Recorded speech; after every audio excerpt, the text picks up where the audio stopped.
Yeah, I said if we are, this is Rock Nation, pledge your allegiance.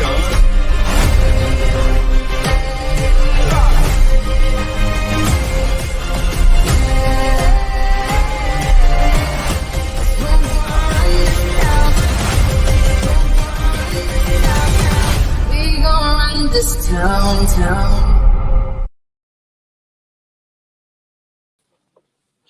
Yo, what's up, everybody? Welcome back to another Thursday night paint night. I'm your host, Adam, Time Warp Custom Paint. I got my beautiful wife over there heading up the computer. I think you'd agree with me if you could see her face. Show them your face, Ash. No, I don't think so. Come on. Hi, guys. Well, take my word for it, okay? Maybe next week. All right. Who we got on here? The Killer Capricorn. I see Mr. C. What is up? OCPD. What up, man? Louis Loya. MC Mario. John Cena. Oh, yeah. That's not John Cena. Call John. That's Call John. We got Travis. Bubba. What is up? Who else we got? I didn't name off. Aaron, Mike Manning, Chopper Bob. What up, Chopper? Lucky Leprechaun, Rob Coat, Bates, Big Papa, Wade Johnston, Big Arts, Mayan, Stephen Orrick, SMR Customs. Right. Glad to have you guys all on here. Obviously, there's some names on there I've seen before, so I appreciate that. If you're new here, we go live every Thursday night at this time, 7 p.m. California time. And if you're new here, I appreciate that too. If you want to go back and rewatch the lives, they're all saved there on the YouTube channel, Time Warp Custom Paint. So you'll be able to find that if you ever want to go back and indulge yourself in all the past lives. You could do that as well. So a lot of good questions being answered. We try to answer them as well as we can. But yeah, here we go. We got some tribal flames going on. What I'll do is I just happened to find this particular layout online, which I found it really interesting because usually I wouldn't even do a printout. I kind of know how to do tribal flames, but I really was interested about how these little points kind of come in and out. So I'm going to go ahead and create those too. I've never really done that before. It was something new.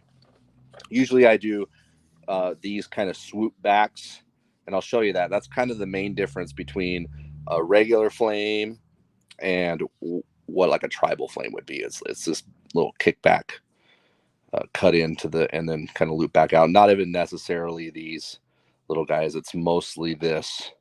I really like how this one actually comes out of, just kind of comes out of nowhere. Everything kind of is going to come out of the bottom, but I was interested in that too. Whether or not I do that, I'll see. But we'll be laying this out on, this panel has been metal flaked and clear coated with 4 coats of clear coat, and now it's sanded smooth using 600 grit, and then we cleaned it up with wax and grease remover, with glass cleaner and everything like that. So it's all nice and clean, ready to go. The tape should stick really good to this considering it is sanded clear coat. And we'll just go ahead and I'll lay out the 16th inch tape that will preserve a pinstripe, and I'll kind of paint the whole panel black. I'll kind of show you how we can do this, making a silver pinstripe, and the rest we'll put a candy purple on the inside. So silver pinstripe, candy purple, black base. But what I'll do is I'll sprinkle on just a little bit of silver base coat on top of that. That way we can lay out some drop shadows. That's going to give it a 3D kind of look. So kind of a simple design we're going to be doing, but I feel like you'll learn a lot as far as the process goes, and how to lay out that pinstripe and plan on that pinstripe. But anyways, any questions? We can help you out. They're asking how the trip was, how the anniversary getaway was. It was great. It was needed for sure. I didn't pick up my phone yet, but like 3 times. I loved it.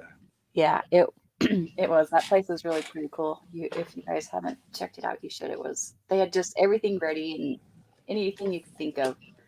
Just nice and quiet and no distractions. So it was amazing. Yep, it And was we a did nice head trip. down to Broadway and grab lunch. So that was awesome too. Yeah, been to Broadway before, but it was nice to be able to see it again. We love that area. So I went and I just tried to make the center line. I just kind of want to get a rough estimate of the center line, and we're going to lay that out. And what I do is I just take this piece of tape and my fingernails and see how close I really am, which I'm almost dead on with this one. So I'm going to pull this. You can measure it out with a measuring tape. That's fine too. Somebody said, "Was there internet?" There was internet. I didn't even hook to Wi-Fi there. I didn't either. You didn't either? No. Yeah. It was so nice. My phone was probably wondering what the hell's going on. All right. So what I want to do is, the reason why I made that center line is I'm going to basically just start on this one area right here, focus in on this. And then what I'll do is I'll just duplicate it over here. So I'll kind of show you, how I lay out more fine lines in order to like kind of get the spacing right, make it look like it's asymmetrical. Am I saying that right? I can never get those right. Asymmetrical, symmetrical. It's one of those two. So we want to make it look the same on each side. But we got the center line there. So with any kind of flames, and if you've seen some of my other tutorials on this, this is not the only way to do this. This is the way I do it. This is kind of the way I find the easiest. But I start with just a U, kind of like a U shape. And maybe I'll place this about, right here. We can always pull the tape if we don't like it. Somebody said, "How do you rip the tape like that without stretching it too much?" You just got to make sure you hold it down really tight if you're going to do that. And then somebody else also said, "Okay, let's go back a week or two. I'm still waiting to find, let's see, hold on, it moved. Still waiting to find out why black base under a silver base," or I guess he says black base over silver base coat to be exact, before the flake. Why? Not necessarily black base coat. Oh, instead of the, yes. Well, you can use, it depends on what flake you're using. If you're using a really thick flake, a big chunky flake, you're probably going to want to lay down a silver base coat.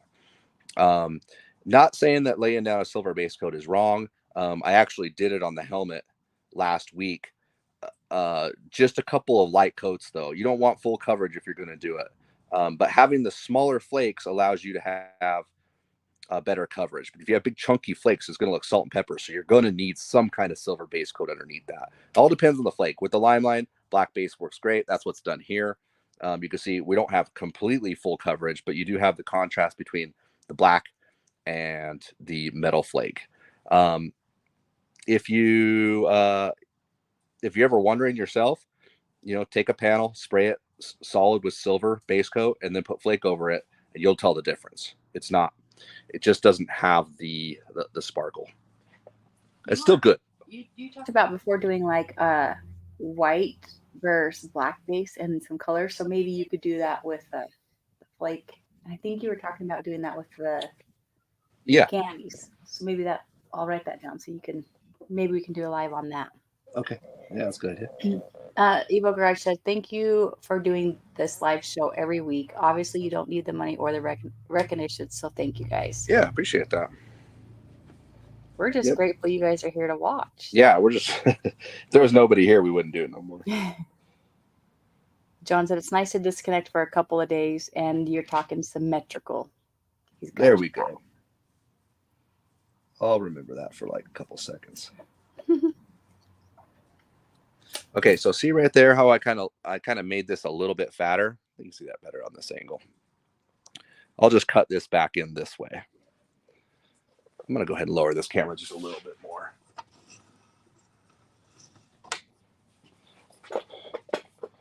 There. Get the lighting a little better here so we can see. There we go.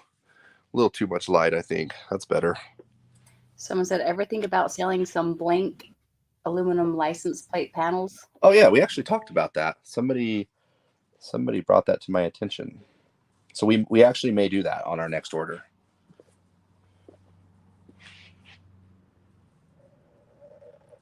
Yeah, it's a cool way to be able to display your work, or just to practice, really. So you see how I just kind of brought it down, because what this flame would usually do is just come over here and then end, and this would just be like a little bit fatter flame. But usually since it's going a tribal on this edge, I kind of thicken it up right here a little more than what this is. See, because usually I would try to match something like that. Maybe if it's on the bottom a little bit thicker, but not this thick. So we bring it out a little bit fatter so we can make this point and bring it back up and around, without making this too skinny. And we're going to preserve this green and be able to make that leave that a silver pinstripe. It's going to be important, because if we just had a blue flame with a black background, it'll look good, but it just won't have the contrast and the look of having that silver pinstripe. It'll have a more finished look to it, more professional, in my opinion. How do you make the turns with the tape? Well, with the 16th, the 16th is the easiest to make turns with, but it's also the easiest to stretch. So make this a little bit fatter. But yeah, it's just a matter of a little bit of practice. It's not hard a thing to do. So once again, I'm gonna go a little bit fatter right here, just like I talked about. I'm gonna dip it in right there, hold it down, and then just pull the tape. You don't want to like stretch it that way, just pull it straight up. You can use a razor blade too, because I'll end up trimming this here in a second. Let me grab that blade, get it ready.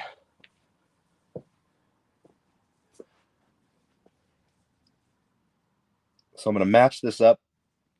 The nice thing about 16th inch, using 16th inch and keeping it as your pinstripe, the nice thing about it is you can just trim it to a blunt end. I'll kind of show you right here, actually. So see right here, instead of like making it a point, you can get away with just going straight down and pulling that up, because it's about the thickness of what like a brush would do. 1/8 inch, I feel like, yeah, it's a little too thick right there to be able to get away with that. But like you see here, just trimming it right here and pulling that up, that looks just fine in my opinion. And it's way easier than, because what happens when you cut a point, it can kind of get a little floppy, don't stick as well. But having this nice blunt end, as long as you push it down, it'll hold tight right there. Somebody asked, did I hear you mention of a 1.7 gun? Oh yeah, we do. I'm actually testing a 1.7 gun right now. So yep, that will be available. It's going to be like 3 months still, but we will have a gun out for 1.7. We still got more testing to do, and there's actually one change I want to do on it. Okay, so I'm just gonna meet that up with that edge right there, and then same thing. It's gonna go skinny to fatter. I'm gonna go ahead and actually just trim this right now. Joseph Prescott said, how's it going, Adam? I'm currently on the metal flake phase, and I was wondering if 720 clear coat from Finish Line would work to lay at the flakes, along with I'm adding a medium 2K hardener.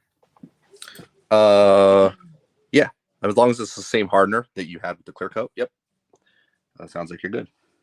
And then I'm gonna make this a little bit fatter right here. Chris M said, is that the minigun? The 1.7?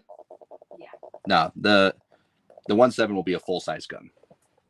Yep, the minigun is actually a 0.8.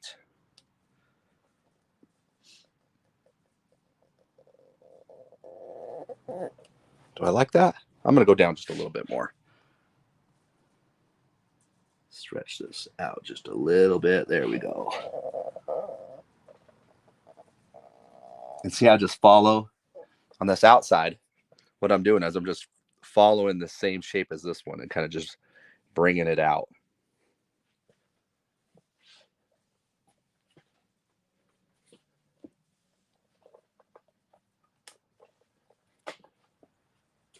Actually move this light to this side. Let me see here.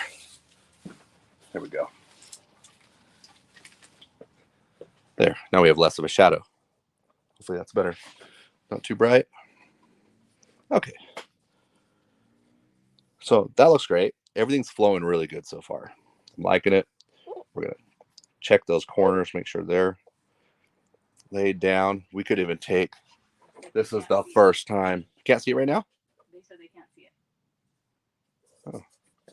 I'm going to go ahead. I think it kind of has a glare from the light, I think. Oh, right now? Yeah. Yeah, maybe let's try.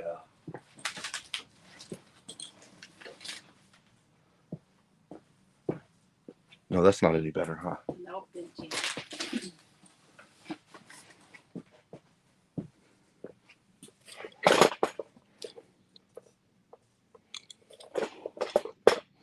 Yeah, hopefully that's better. Is that better? Let us know if that's better. You can see. But yeah, this is the first time I've actually used this roller on the tape. It's such a great idea. And I just remembered.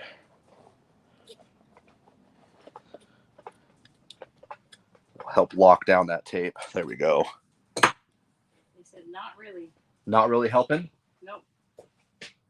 I think it is. It's like the upper. It's just. Okay.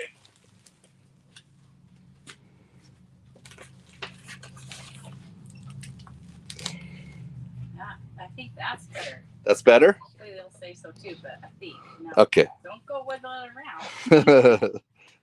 We'll see what they say. But I think on my end it looks like it's better. Okay. Well, that's good. They say I see you using a leaf roller on the tape. Is that recommended? Not necessary, but somebody did mention it's a great idea, and in which it really is.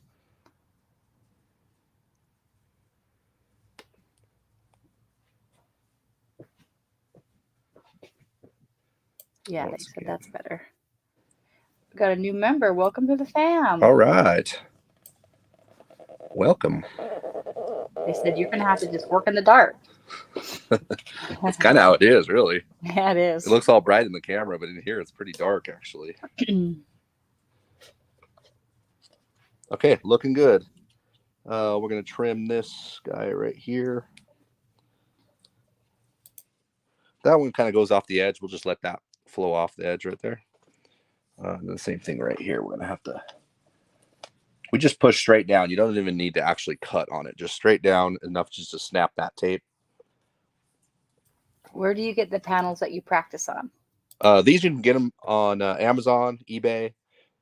Just type in Limeline hood panel. You should be able to find it there. Made out of aluminum.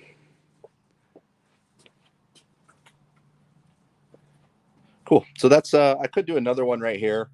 I got to tape all this up still, so I'm going to keep it pretty simple. But, you know, maybe if you wanted to add a little bit more, you could always just, you know, bring something out of there. Just like this.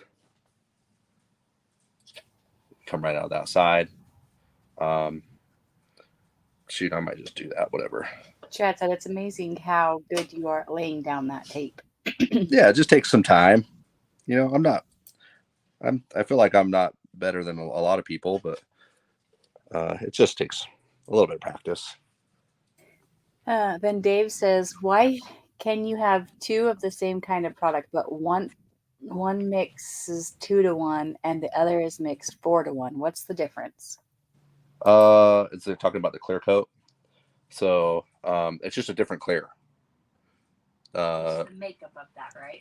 It's just the way it's made up. Yep. Usually a 2-to-1 is going to be a more high solids clear. Generally, 4-to-1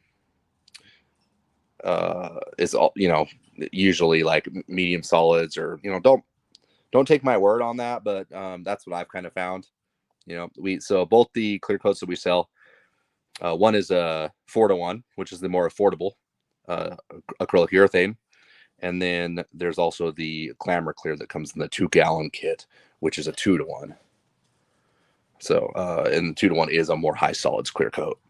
Is it necessary? No, not really. I mean, if you're used to using like Finish One or a brand like that, then the acrylic urethane is going to be right up your alley. That's it's more affordable, which you know, kind of is and kind of isn't, because we do have that 2-gallon clear coat on sale for around $200. So really, it's $100 a gallon. So not bad, and it's good stuff. Yeah, either one of them are fine. Okay, so I decided to keep that. I didn't mind that at all. Let me roll this one more time, huh?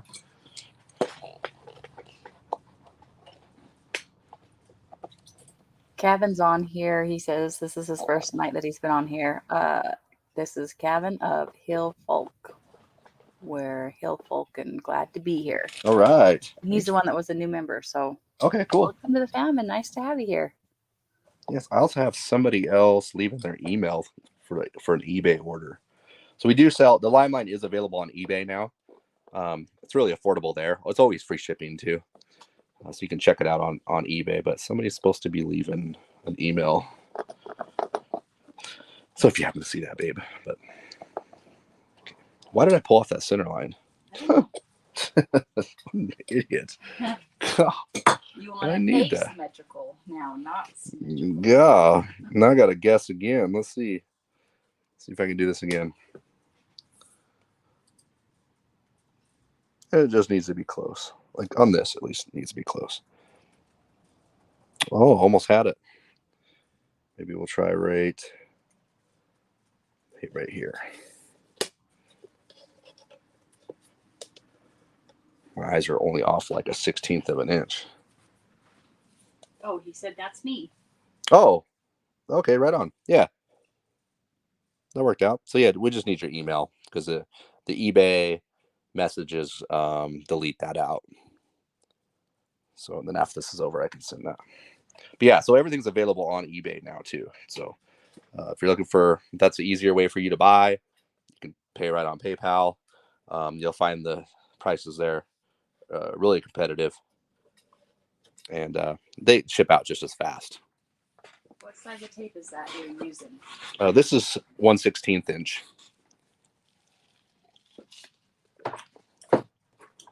The main tape that most people use and what I use is 1/8 inch tape, and then we'll come back with like a 16th and follow it around.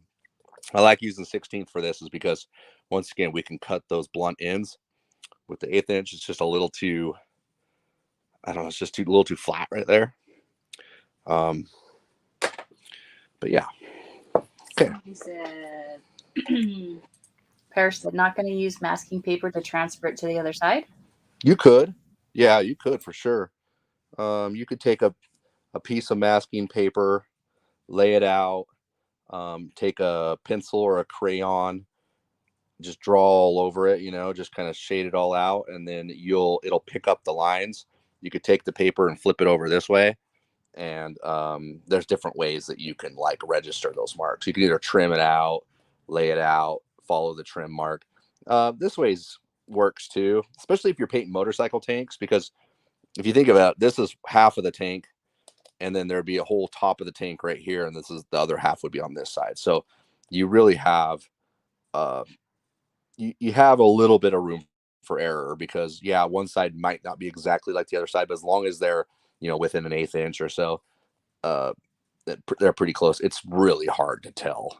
Somebody would have to actually get over there and measure it, which it's just hard. It's a hard thing to tell. So I've never really done it that way. This would probably be a good thing because you can see it side by side, but yeah, probably not necessary. But what I'm going to do is I'm just going to lay out a couple of lines. That way I know where to, as a guide right there. So see, this was my first U shape that I laid out. And so that's kind of right. It's going to come right above that. So now all we really need is the distance here. So how far of a distance are we looking at from here to here?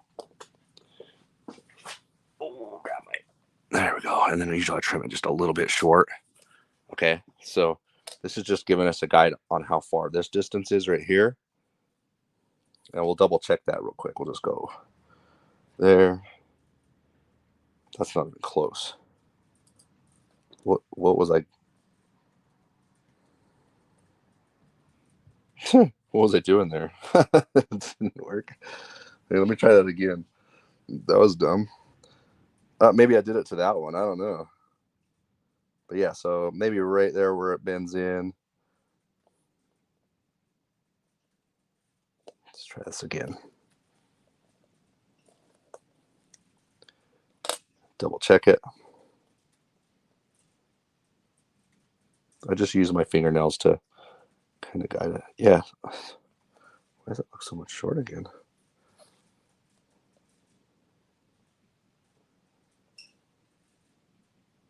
Okay, so it's about a 1/4 inch off of that. So what I'm going to do is I'm going to come about a 1/4 inch away, come back up and round it out.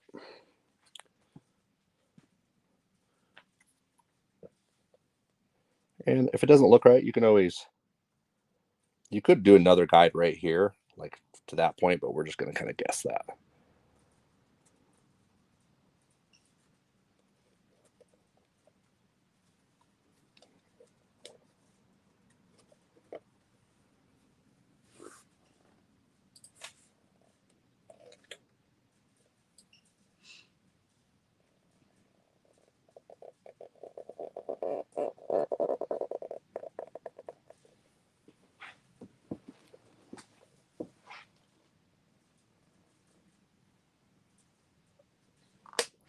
Okay, we can kind of see how close I came here just by doing the same thing there. Oh, okay, I'm pretty dang close. Not bad. We'll check this. That's off by a little bit. There. Yeah, we're off by 1/8 inch, but we're going to be fine. Robert said, do you sell brick stencils? Brick. Nope, don't have brick stencils. Sorry. You are pretty much almost done with the cube ones, though, right? Yes, I do. Yes, I actually have them. Cut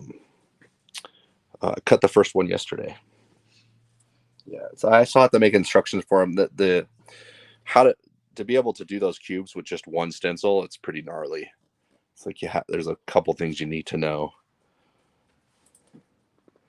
But it's cool. It's one of my favorite stencils we have now, or will have. Yeah, see how far. Yeah, I mean, this is not going to be perfect. I probably want to. I'm going to come in a little closer right here.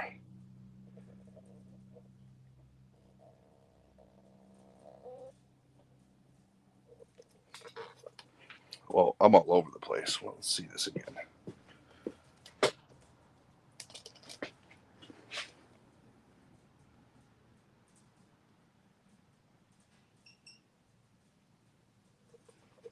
Okay. A little flat right there, but it's okay. Never perfect, but yeah, a little flat right there.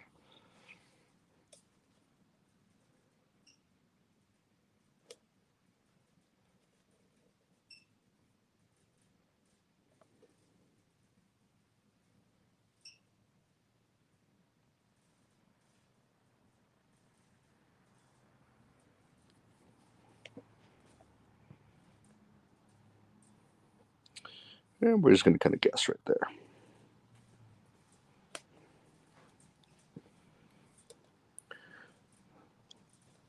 Get a guide right there, kind of just a visual guide a little bit. And then probably right here.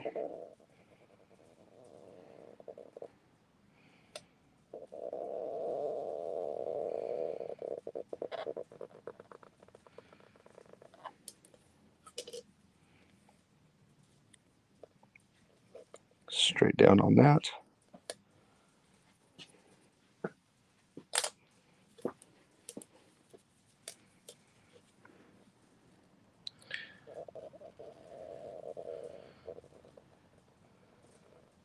Nice thing is if it's not working, that one kind of points down a little more. If it's not working, you can always pull the tape. It's no big deal. It's not the end of the world.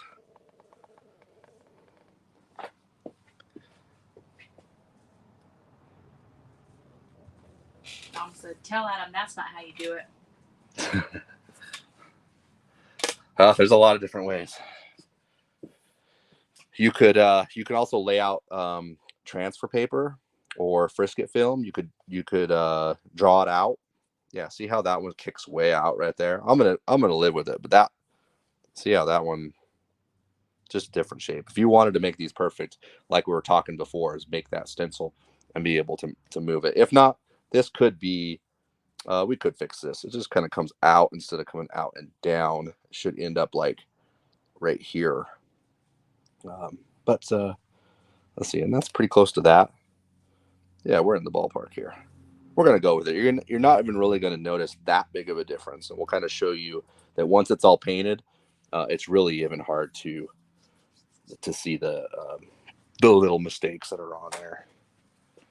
And sometimes it's just a little differences that I really, not anything's perfect.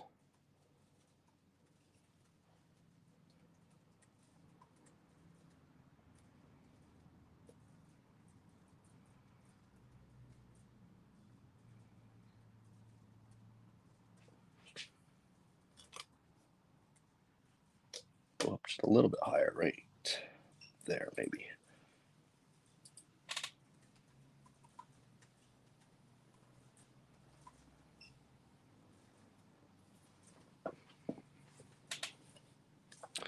Slightly fat. Let's slim it down just a little bit. There we go. We brought that one down better. So that we'll kind of use that as a guide right there.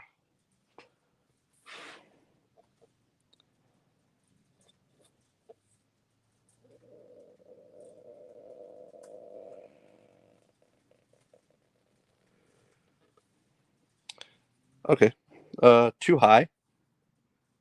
So we could run a guide right here. Let's go ahead and do that. We'll just run a line. What we're looking at is this space right here when we're laying this out. Obviously, you can see that that's not a straight line. It's hard to see the bottom. There we go. See, there's a straight line there. We want to keep that straight right there. Harris said, "Are flames really symmetrical anyways?" And then Dom, the painter, said, "It looks better if it's not perfect. Honestly, that makes it unique." Yep, I think so too. I totally agree. Okay, so we're in the ballpark there. It was done by hand. That's why we call it custom paint. Well, I now feel a whole lot better about this. E. Brown said, "Adam, I officially mastered the gold leaf and sold my first helmet. Thank you for everything you guys do for us." All right. Oh, Yes. E. That's a big accomplishment. It is. Way to go. Yep. Then once you start doing the leaf, I mean, everyone keeps getting better and easier. Every once in a while, you'll run into little issues here and there where, sometimes you have to start over, or, little things happen. But yeah, that's kind of just the way it goes.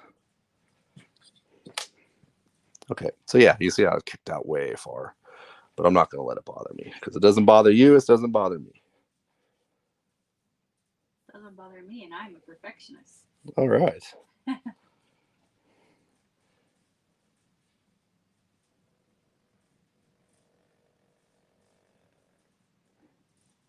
This is going to come back and around right there. So that's looking pretty good right there. We could have ran a line right here, but we're good. We're just going to eyeball it. So it's right underneath that.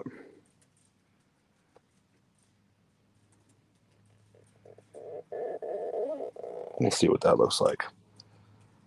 Not even close. See how this comes all the way right there? So I need to sneak this in way in here. There we go. That might have came back a little farther, but let's see here.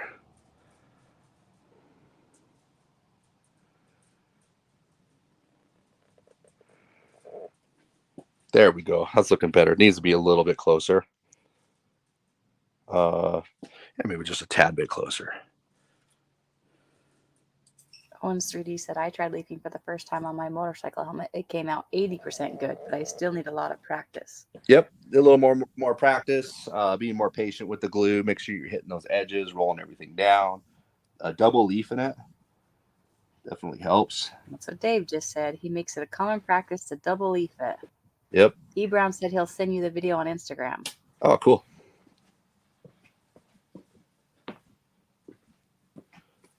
right. Jeremy said, just ordered a bunch of the silver leaf for the Road King I'm doing. Laugh out loud. Burn the boats. All right.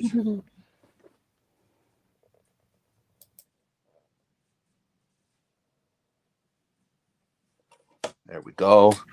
Wendell said, Adam, I have flat right finished the there. black candy over silver metallic and about to go into the booth with your red candy. It's looking so great already. Thank you for all of your how-to videos. Awesome.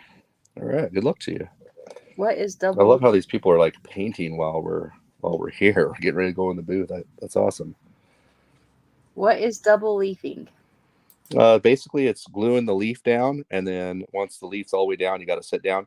You spray another layer of glue and leaf right on top of that, so that way you don't burn through. Less chance of burning through, I should say. That gives you a base layer of leaf. The glue is clear, so if you burn through, you always have that double layer, that layer underneath that'll protect that. And that's usually a common problem. You see a lot of leaf that you'll see when they spin it. There's like little chunks missing out of it.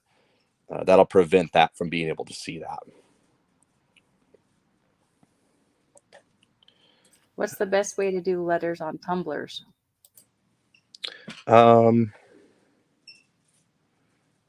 Creating a stencil. Yeah, just creating a stencil, and then easy as that, really. Laying them out, sometimes you have to lay out one letter at a time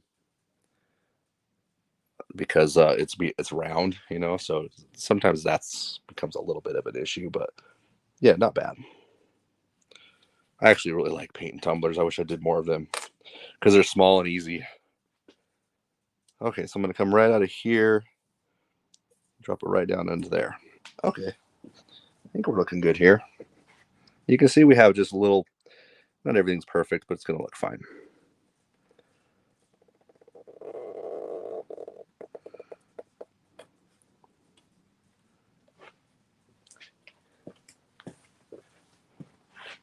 Maybe on this, I'll just bring it a little, just like that. Okay. All right, I'll take that. Maybe on that one I'll go. Let me do that. I'm gonna make that a little thinner.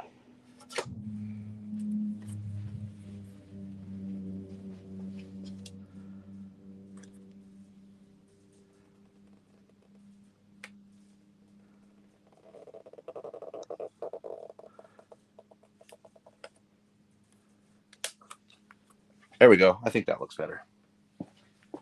Closer, I think. Yeah, looks good. Just trim that, tuck that underneath. And then same thing here. We're just going to go ahead and trim all of these by just pressing the blade down. And you can just lift the tape right up to the blade. Somebody said, my Goldwing wants a custom paint job before I go to Born Free. Oh, nice. And then someone else asked, is it not good to brush the leaf glue on? No, you can if you're using oil-based glue. Others, but the Limelight is a water base, and it's meant to spray on. Okay, looks like I got one more just to do right here.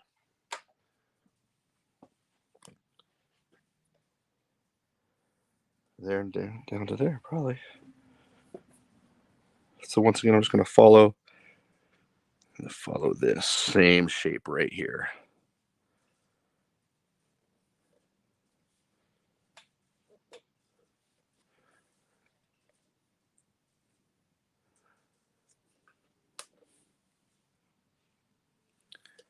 And then right.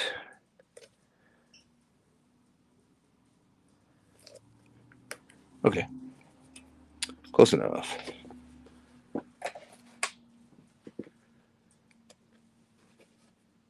Trim that. We'll give it a roll. You always need black base coat to start? No. Nope. You can, black base coat is going to be one of the main colors that you use all the time.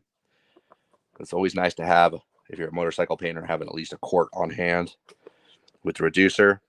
Same with white. It's also nice to have each of the primary colors, you know, the red, the yellow, and the blue in a base coat. That way you can mix your other colors if you need them. But yeah, you don't always need to. Like if you were to start this with a white base and then do the flake over the white base, it would look completely different. Not the same look. Somebody said, I'm late to the show tonight, but what happened to last week's live? I was looking for it to watch and it's gone. Oh, yeah. Huh. I'll have to check that out. Adam, have you ever tried doing Mandela? Modelo? Love that Mandela? stuff. I haven't. What is that? I don't know.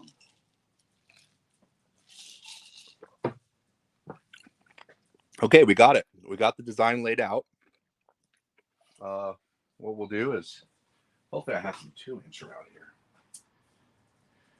Oh, I don't.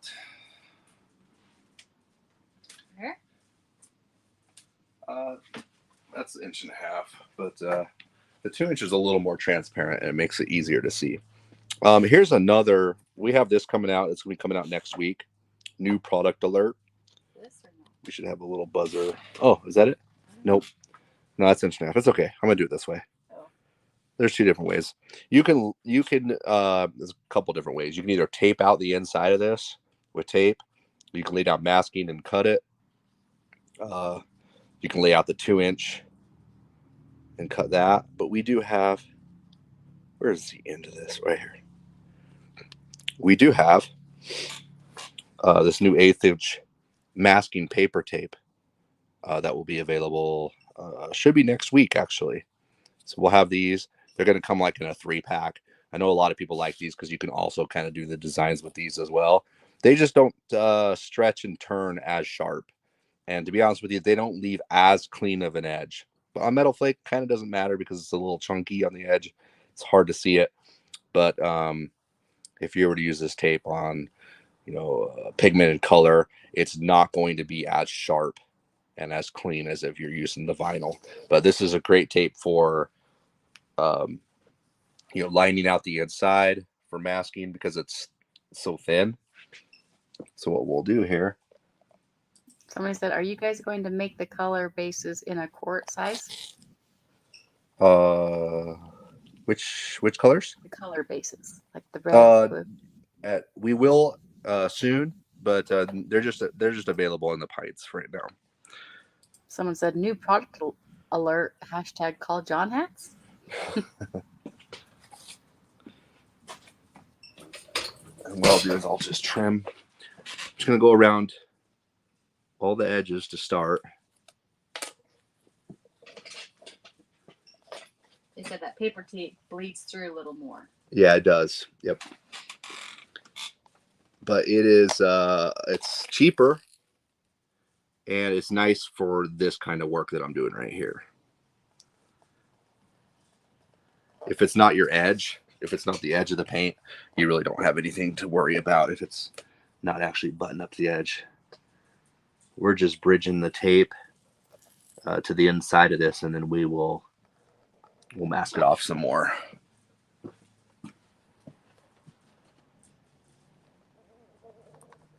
You can see how it doesn't take as sharp of a corner. It'll end up ripping, but no big deal.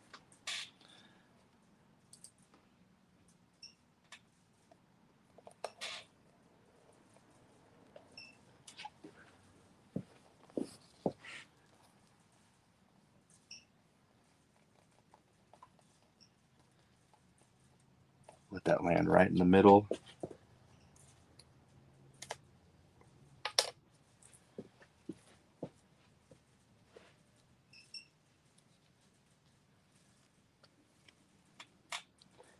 Basically, we're just going to line it all out again. The nice thing about doing this, too, is you get, if you're new at taping out flames or designs, this kind of gives you more practice. I always felt like whenever I tape stuff out this way, I got much better at it. It's just making the designs in general, you know.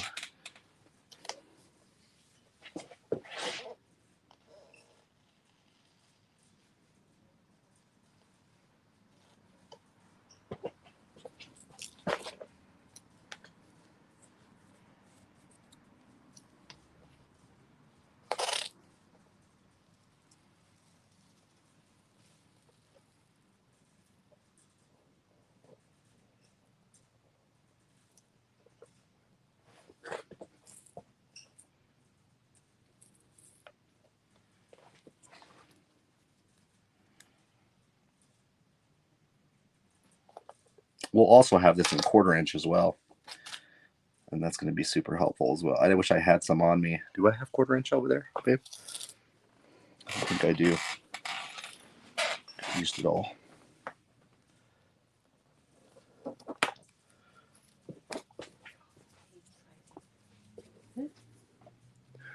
Nope. That's a 3/4 inch. Cool. 3.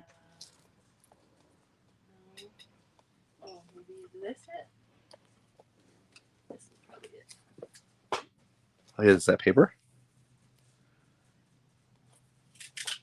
No. No, maybe It's not. vinyl? Yeah, I don't see it. No. That's vinyl.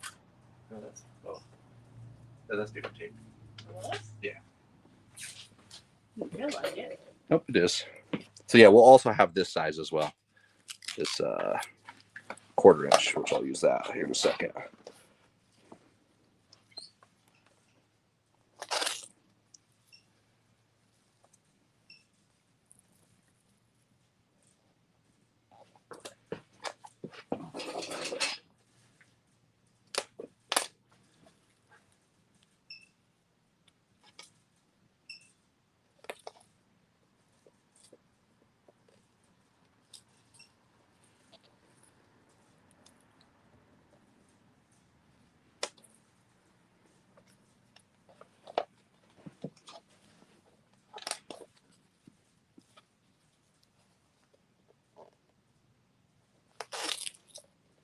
Do you want me to do a giveaway? Oh, yeah. That's a great idea. Maybe explain to them what they have to do and give them a second. Go ahead. You want me to? Mm-hmm. Okay. All I got to do, I'm sure you guys have seen it if you're new here. A lot. If you hashtag Lime into the comments, you only have to do it once. It'll put you in for a chance to win. So it'll put you into the wheel. We'll spin the wheel.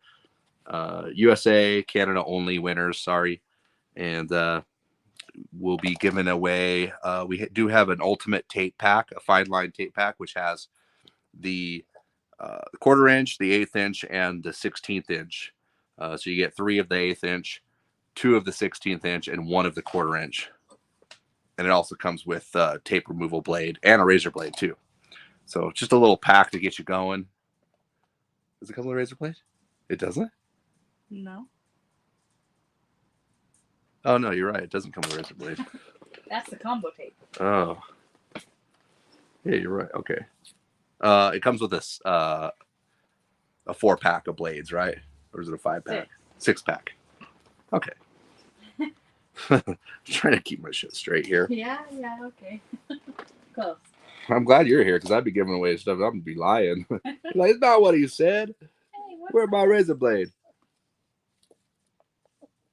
But yeah, let's do it. I think everybody's typing it in. Okay. And let's give it away, huh? Give it away now. All right, good luck, everybody.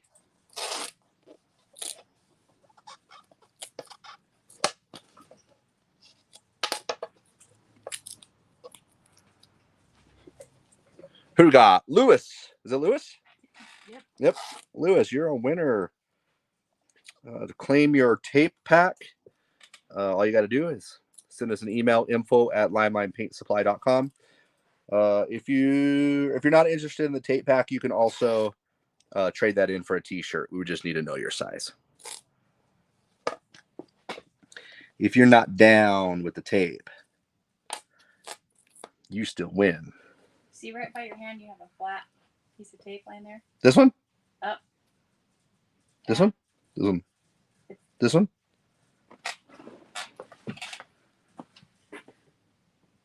Yeah, it's okay. I'm taping out the inside. Oh, okay. Just making sure. You just double checking me, huh? I guess. It's okay. I mess up a lot, so.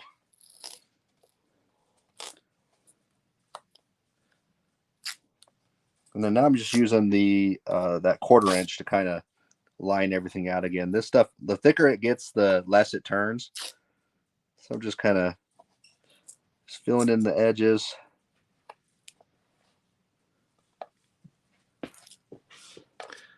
Just getting the edges, and then I'll move into a thicker tape.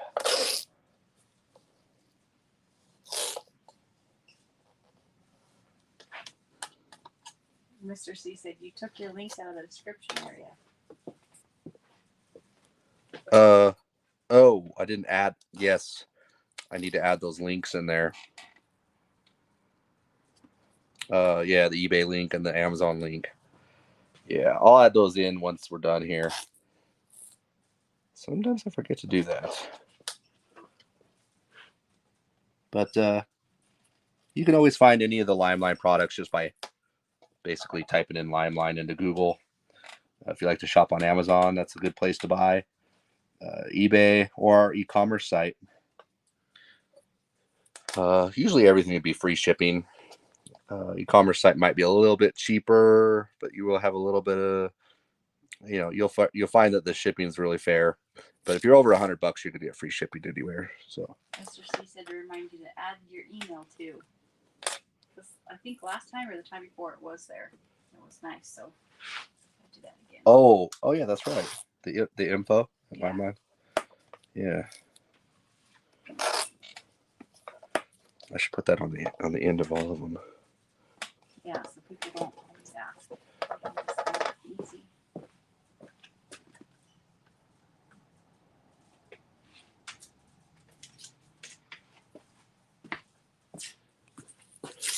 All right, we're going to graduate to a little bit thicker tape here.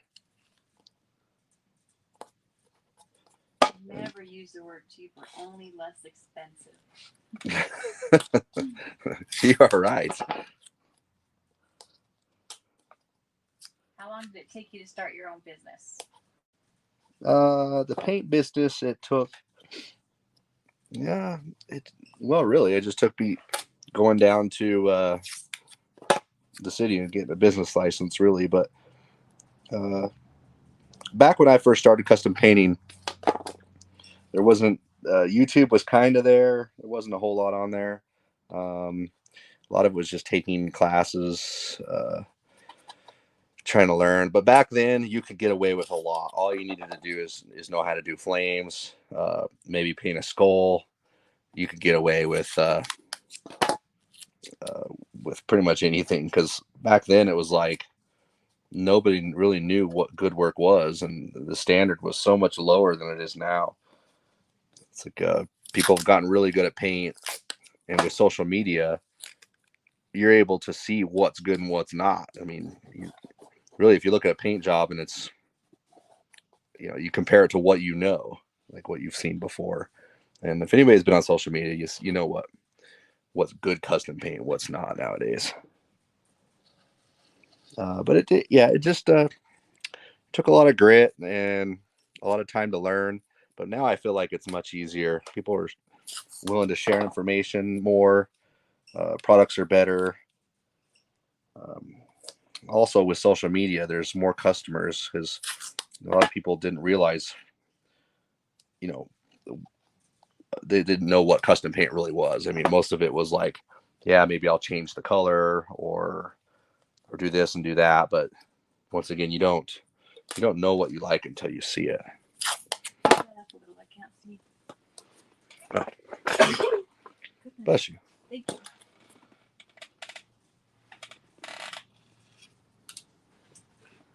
So yeah, just it didn't take me very long. Yeah, I went out of business almost like 10 times, but you learn. Will the membership discount work on Amazon? No, the membership discount will work on any of the social media sites. Did I say social media? Any of the actual websites. So if it's limelinepaintsupply.com, it'll work there. And also it'll work on the Big Cartel website as well.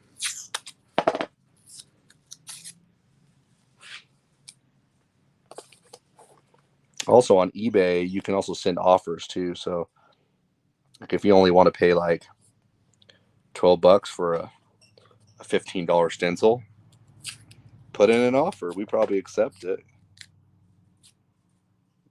If that's fun for you, save some money. And we do that all the time, actually. We get a lot of offers on, paint guns. If you want $25 off the paint gun, hey, just ask. How would you recommend getting clients when trying to paint full time? I would say same thing, social media. Get panels like this, get some tank panels, some helmet panels, or just helmets in general. You can paint, all kinds of stuff in order to hone your skill and be able to have something to show. Building up a portfolio is really what people want to see. So if you can build up your portfolio, simply just advertising organically on social media, saying that your books are open. This is what I do. Before and after pictures are great ways to show, people your work. Set up a website if you already don't have one. That way you can have a portfolio of all your work there. And then don't be afraid to take customers from out of state, because that's pretty much how I survived. The state of Utah didn't really have. There's not enough people here to keep me busy enough. I mean, maybe somebody if that knew how to advertise really good, but we're in the outskirts of Salt Lake City, and we have winters, and usually winters were really slow. But the way I was able to survive was by advertising on social media. I even found creative ways to advertise on eBay for many of years to be able to find customers. Usually what I would do is I would just on eBay, I would put up an ad, saying we paint your parts. And there's nothing wrong with that. And then have a painting of your parts. And then obviously in the description, you would explain more of like what your services are. A lot of you'll have a nice thing about online customers too is a lot of times they may just see your work and they say, I want that. Do it. If you're looking for work and you need the work, do it exactly like that, because you're shipping it out of state. So it's not like your customers are next door to each other. You can change it up a little bit, but if they like it, give them what they want. I did so many of the same paint job for many of years. Skulls and fire, flames, maybe we changed up the color and whatnot, but I felt like customers were more receptive of just choosing like this style paint job, but maybe changing it a little bit like this. And that's perfect. That's what I loved. Just doing versions of the same paint job. Try to stick with tank and two fenders when you first start, or just a tank if you're working on choppers. If you're wanting to paint cars one day, then that's just remember you're going to have the size of shop to be able to handle something like that. Those projects are generally a lot longer, a lot more expensive. But if you're just looking to paint helmets and motorcycles, man, all that can really just be mail ordered. You can ship us your parts. A tank and two fenders will ship in, depending on the bike, into 1 or 2 boxes. Because if the front fender can be wrapped up and slip inside the rear fender, that can go in a box. And then the tank, that goes in a small box. I mean, you're under $100, depending on where they live, each way. That's not bad. Also, if you're ever doing that, just a tip for you guys. If you're ever like sending parts or anything like that through UPS, don't go to the UPS store. They're gonna like tack on like another 30%, especially if they pack it, and then it's gonna be like another 135%. Best way to do it is go online, sign up for an account, like either right through UPS or go to one of these third-party shipper ship companies like Pirate Ship or Easy Ship. There's a lot of them out there. You can easily just set up an account there, and it makes it so much cheaper. Like you're going to get business rates at that point. And what you would pay $150 for, you're probably going to pay like $60 or $70. It's a big difference. So if you haven't figured that out yet, yeah, don't take stuff straight to the UPS store, because they're a third party, and they got to make money too. So hopefully that helps. I talked for a really long time. You have a weird piece of tape somewhere. Inside middle of the side bottom left. What? I didn't get a weird get piece of tape. A weird piece of tape. Let's see. Oh, right here. Is that it? You can't even see that. Inside, let me see. Inside middle of side bottom left. Huh. Did you just say, huh? Well, you know I have a hard time with my rights and my lefts. That's not the bottom. The bottom, buddy. I'm focusing right now. I'm focusing. You put the tape roll over it. Yeah, I was trying to hide it. He's trolling me. He said, oh, right here. Yeah. That's it. I'm going to fix that if I remember. No, I'll do it now. Where am I at? Right here. Oh, yeah, that's bad. Did I? Good eye. Is it okay to spray a white base coat over flake? Will the flake texture show through the base coat? Yes, it will. That's not a good idea. Yep. Pigmented paints and paints that are color with metallic are known for showing texture. So if you spray it on something that's textured and it's either a color or a color with a flake or a pearl in it, it's going to pick up the texture, and you're going to be able to see it even when it's clear coated and smooth. It could be baby butt smooth when it's clear coat, but you're still going to see in there and see that texture. However, if you're working with black base coat, much more forgiving. If you have a textured piece of, like, say that's just a bunch of orange peel in your primer, and you just scuff it down, you don't get rid of any of the orange peel. It's just really thick and cratered. You can layer black paint over that, clear it. As long as the clear flows over everything, it's going to disappear. Like, you're not even going to know that there's a problem. However, if that was an orange metallic that you sprayed over instead of a black, sprayed over that texture, the orange peel, it's going to pick up all that texture, and it's not going to go away. So it's one thing you got to know when you're working with colors. You have to have good prep work. Even your edges, say like right here, I didn't, like, you can see like right here a little bit, I didn't, there's a little bit of orange peel there still. It's not all the way completely sanded. If you were to spray a white base coat over that, it would, and clear it, that texture wouldn't go away. It's going to pick it up in the color. So yeah, color's kind of a little tricky because of that. Black's great for hiding imperfections, pinholes. You can hide all kinds of stuff with black paint, really. The problem with black paint is, and I think most people can agree with this, is polishing. It's great for working with throughout the whole phase of custom paint. Black is the best until you got to polish it. And it's not as easy, and it's not as fun. The best stuff to polish is flake like this. Bright colored flake. Man, it looks like $1 million right when you clear it. It's like you can't even see orange peel in it. Stays looking good for a long time too. Like, a metal flake paint job just looks good with minimal care afterwards. You're not going to see swirl marks. It's just going to stay good. You don't, like, a lot of these ones that I have metal flake, I think a lot of my buddies have never waxed them or anything. They hardly even clean them, and they look great. So keep that in mind. I mean, there's certain paint jobs that will be a pain in the ass later.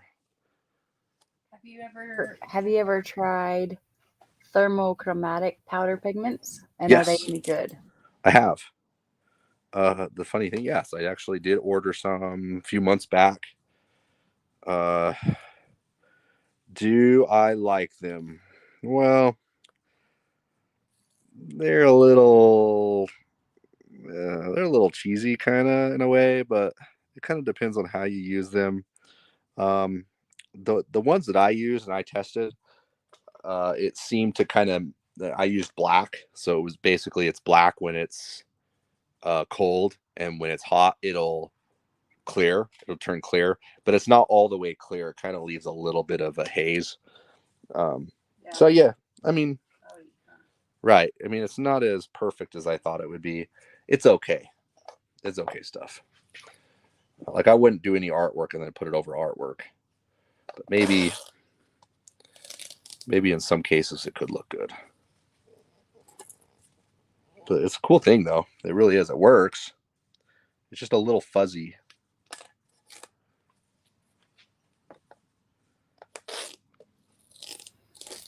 John said black is definitely a pain in the ass. Harley guys think that's the only color a bike should be. Yeah, I know. Yep. It sucks to cut and polish them, man. Holy crap. I mean, if you have to polish them, it's not too bad, but you got to sand it and then polish it. It's like you literally got to polish it twice. Snapfly7 said, I've been able to get some clients through Marketplace, 3/4 bill once you give them an estimate, though, and I'm not charging that much. People don't understand that custom paint takes time. Yeah. Yeah. I think also Facebook Marketplace, that's great. I never actually even thought about that. Yeah. So even 3/4. Yeah. I mean, on eBay, they were pretty serious. Usually I found out if I can get them on the phone, then they have more trust in you. And I feel like people nowadays have more trust in sending their parts off than when I did it like almost 20 years ago. When eBay first came out, they were really sketched out about like taking their parts off and sending it to some dude in Utah. It just wasn't really a thing that people did back then, but they still did it, and it still kept me in business. And then over the years, I felt like it took less convincing, maybe because I had a bigger portfolio and a better rating on eBay. And literally, I think eBay got me almost all of my work. Every once in a while, I'd get a local guy come in, but more or less, to be honest, nowadays, like if I was to, I don't have a paint shop. It's on my property. I don't paint for customers, but man, if I was to do it nowadays, not having a storefront would be the way to go. Try to advertise online, but really there's not the chances of somebody like seeing your store and your sign and walking in and deciding they want a paint job. I think there's just not a lot out there now. It's too niche, still too niche of a thing. Maybe if you're painting cars in general, that's like an auto body shop. Yes, I can see that. But for what we do, we can advertise online, work out of smaller shops. If you're looking to get a business license, a good way to kind of go about that is you can open up usually cities will let you run a business from home, but it has to be a certain type of business. Like they're not going to let you have an auto body shop. Most likely not going to let you have an auto body shop out of your garage or out of your barn or wherever. So you just kind of have to have to do what you want. I mean, this is also art that we're creating. You can you're also selling and doing your work online. So if you're bringing customers in from online, it's more of an e-commerce kind of thing. So if you set it up as an e-commerce art studio, that most likely will fly almost anywhere nowadays. As long as you have an area like when I did my art studio here back when I needed to, it was just as simple as just going down to the city and saying, yeah, I have an e-commerce art studio.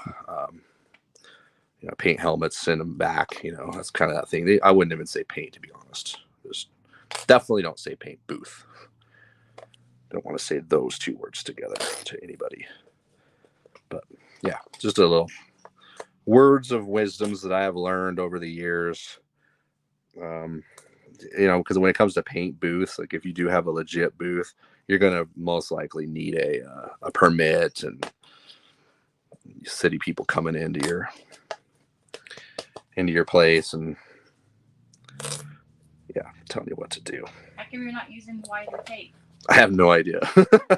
I'm actually going to run out of this stuff. and I need it. I knew you were going to say that. That's why I Oh, put a lot of laughy faces when someone asked that. I have no idea. But you don't have the 1/4 inch tape here, right? That's no, that is 1/4 inch right there. the 3/4 inch. No, I do have the 3/4 inch sitting right here. But I don't know. It was fun. I was having fun. I was deep in conversation telling you about.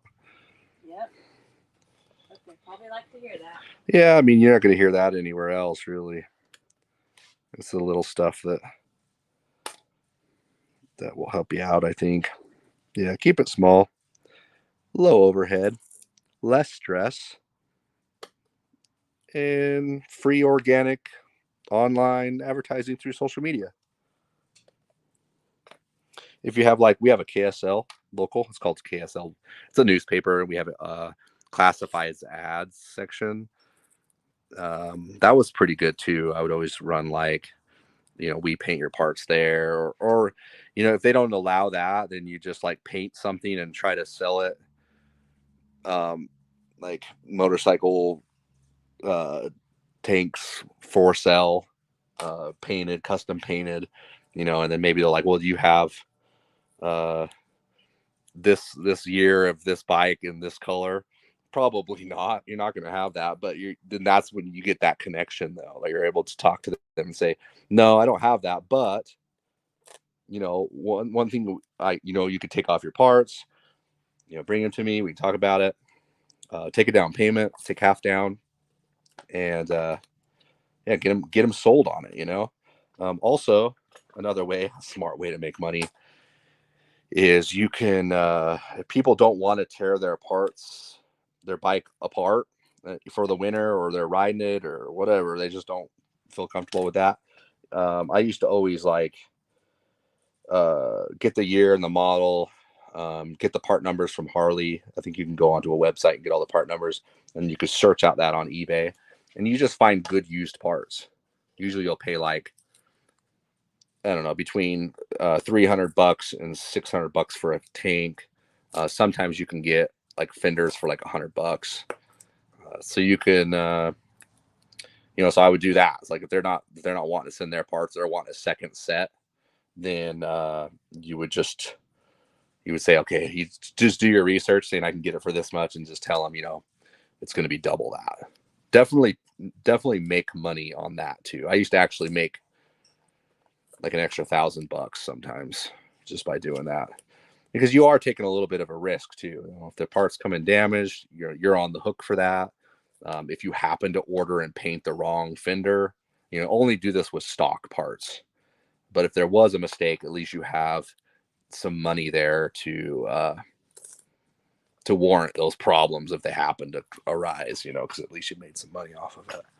So yeah, sometimes I make $1,000 on that in one day, and then make another $2,500 on the paint job. So it's you're getting paid twice. I started doing that a lot towards the end when I was painting for customers. I loved when that happened, because you can really make some extra money doing that, and it's easier for them. They don't know part numbers. They don't know what fits what. So use your expertise from that. It's not hard to figure that stuff out.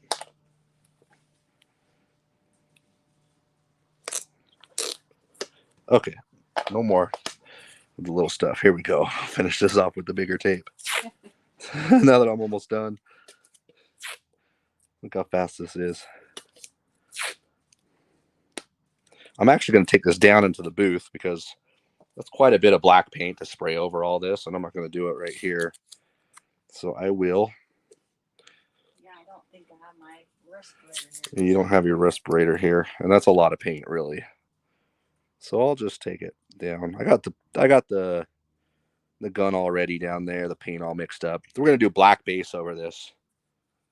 But like I said, we're going to go back over it with most likely a little bit of silver, just a dust coat. Because remember, you can layer a coat on paint on another paint, and it doesn't need to be full coverage. In fact, some stuff looks better, like silver metallic over black looks way better with less coats, in my opinion. but it all depends on the look you're looking for. The look you're looking for. That's the key. A little bit right there. Let me get the little tape out here. And I think that's it. You bust out the bigger tape for the last 2 pieces. I was thinking the same thing. A little bit right there. Okay. There we go. All taped up. Charge tape by the foot or the weight. Do black candy and something red and some red candy over that. Red candy over this?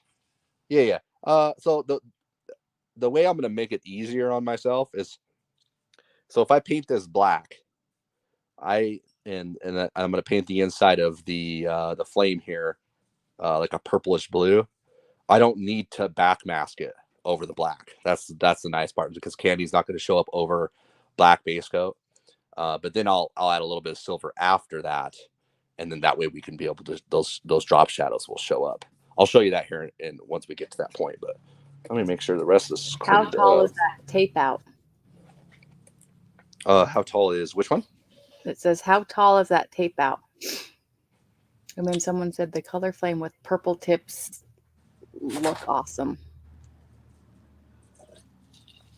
Yes. Also, yeah, having the way that we're doing it here, though, you'd have to either use a gold. No, couldn't use a gold. You'd have to be blue or red pinstripe in order to match up with the purple. Even then, I think better shielding it and leaving it with the silver, because the pinstripe is going to be the only thing that's left this silver, so that you're going to have a lot of contrast there. So that's what we want: the black, the silver, ton of contrast, dark blue, almost purple next to silver, a lot of contrast.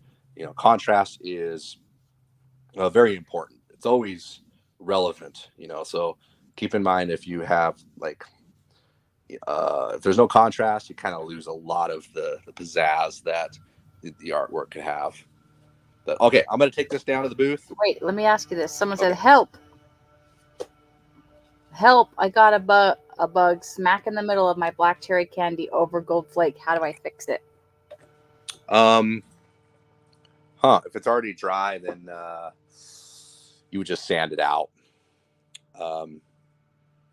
Hopefully it's not too deep and too big in there. But if you have enough clear, you should be able to sand it smooth, and you probably won't be able to see it. Yeah, that kind of is a bummer, though. If you have enough clear on it and it's fresh clear, you can get a piece of tape and usually pull it out that way. But you don't want to disturb that candy. You don't want to dip into that candy. That would be bad news, because then you're going to shift that paint around. Be able to see it too. You don't.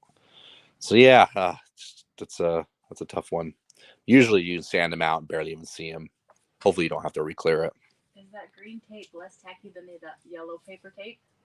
The green tape is slightly less tacky. We will have the green masking tape in stock next week as well. So we'll have the green and the thinner green as well. Are you gonna roller that tape? Oh, I could. Especially the ends there. That's a great idea.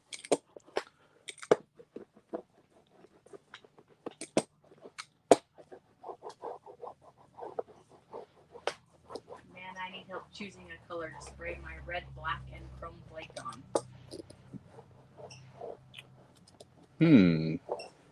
So you got 3 different colors of flake? I need help choosing a color to spray my red, black, and chrome flake on. Okay. Adam will need help moving up to the booth. Ash, grab one in. I think someone said, what did they comment? I think said, let me see. That panel gained 10 pounds like it ate a hefty Thanksgiving dinner. Yeah, it's all covered though, I think. You let me know. Not too bad. I think we're good. Oh, what's going on here? A little overlap. Okay, I'm gonna take this down. All right. Yep. Yep. Okay, I'll come back and get you guys. Wait, come get us. Yeah, you're gonna need the phone. Watch.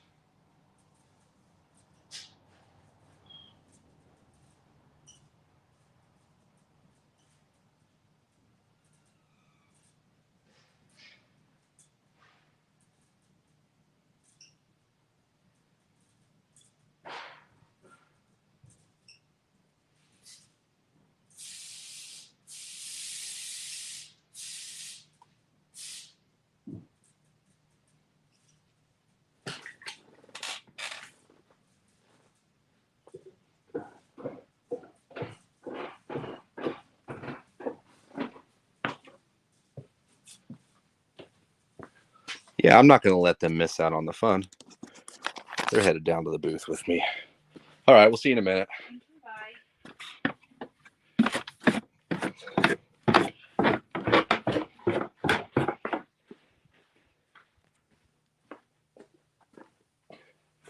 bye. Okay, we're all set up. We have the black base coat mixed with the urethane reducer. And we got the panel all set up in here.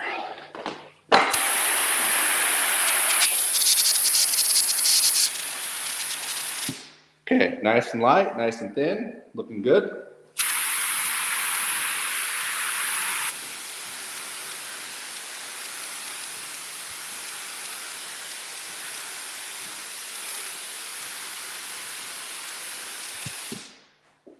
Okay, that's good for the first coat. Now remember, it's better to work in coats when you're doing this, because if you're just gonna hammer it on all real quick, it's gonna take forever for it to dry, and you'll have to end up putting more paint on in order to get the job done, just by layering it thick. So the thinner the paint, the more coats that you put on, actually the less paint it's going to take to be able to cover.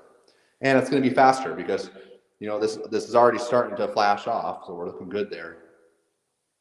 But we'll do another coat here in just a second. Just blow it off a little bit. There we go.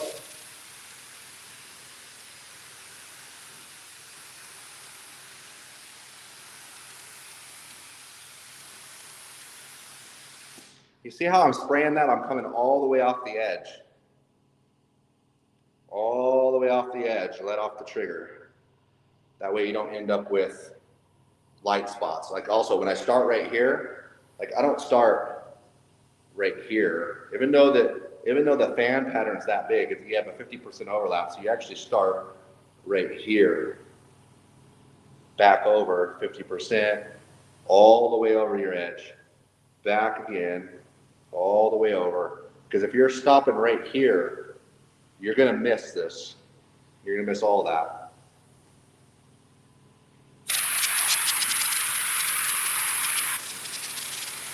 Let that dry a little more, a little bit of air on it.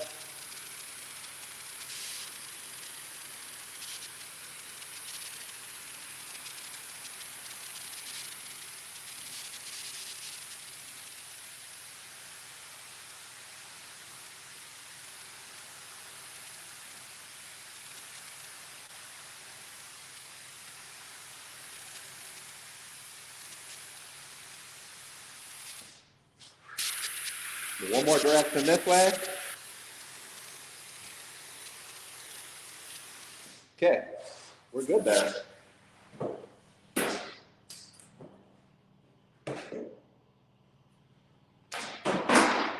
Oh shit. There goes my gun. That's not good. All right, let's grab this sucker without, hopefully I don't touch it. We'll let it dry upstairs.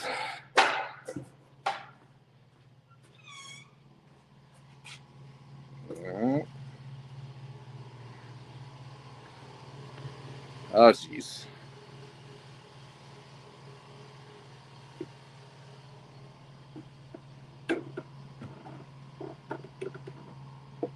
There I come.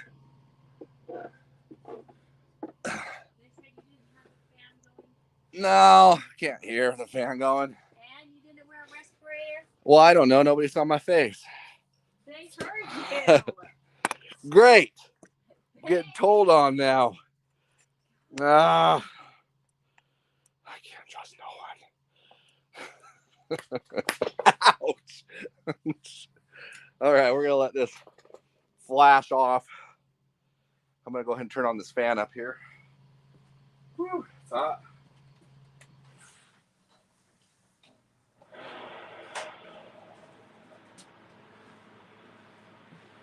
Okay, once again, I layered out what we do. That 3 coats on that. It probably could have used 1 more coat. I didn't want to take the extra time, and also the fact that we're going to be sprinkling a little bit of silver over the top of this. If there happens to be a little bit of light spots, you're really not going to be able to see it. But if this was like a customer's parts or anything like that, it's easily to think that you're at full coverage, especially with black base coat.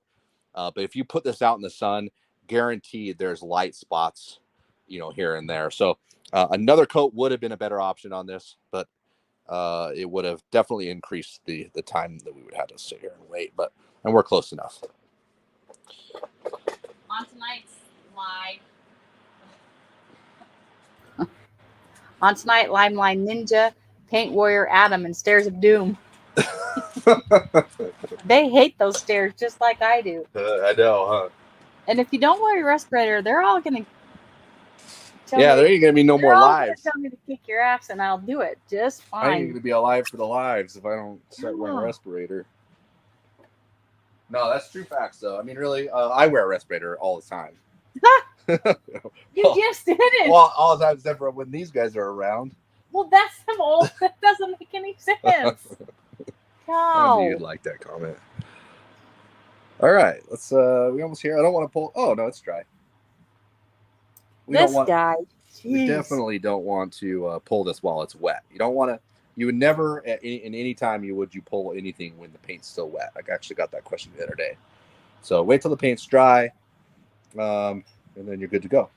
So we're not going to pull off the edges, the green.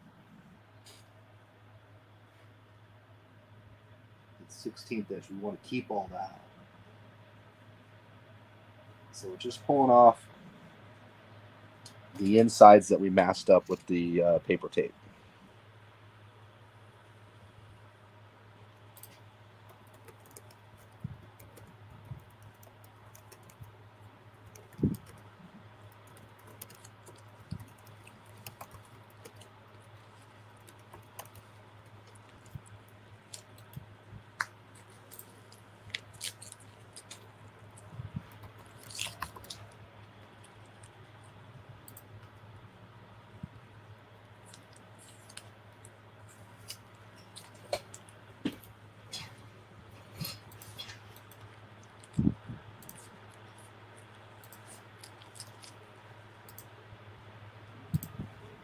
Once again, just the masking on the inside, because we need to keep the 16th inch protected from the candy, because we want that 16th inch to stay. This is going to be the only part of this is going to stay the silver, and you'll see how the contrast of the silver next to the black, next to the candy. I'd say candy cobalt blue, maybe more of a purple. I mixed it here before I started. Adam must have delivered pizzas at some point. The way he controlled that hood coming up the stairs. There's a name for those stairs, but can't remember. They were thought to keep witches from climbing up the stairs. There you go. Ooh. I always wear a respirator unless I don't. But no, it's always a good idea always to wear a respirator, whether you're airbrushing, whether you're spraying with a gun. That's the most important thing, is that you're making sure you protect yourself. If you got to teach a class, I could see it sometimes. But yeah, if I'm ever in the booth, the respirator's right there. I use it, put it on. Protect your skin, protect your eyes.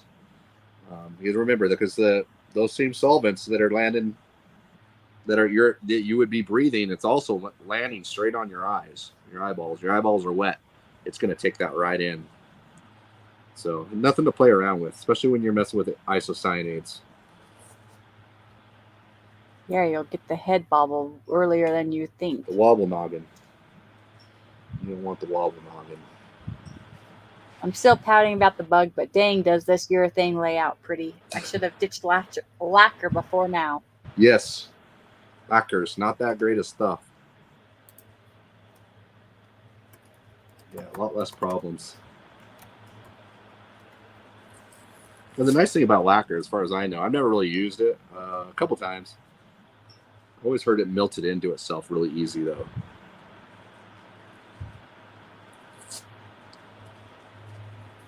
Like we've been told for years, don't be silly, wrap your willy.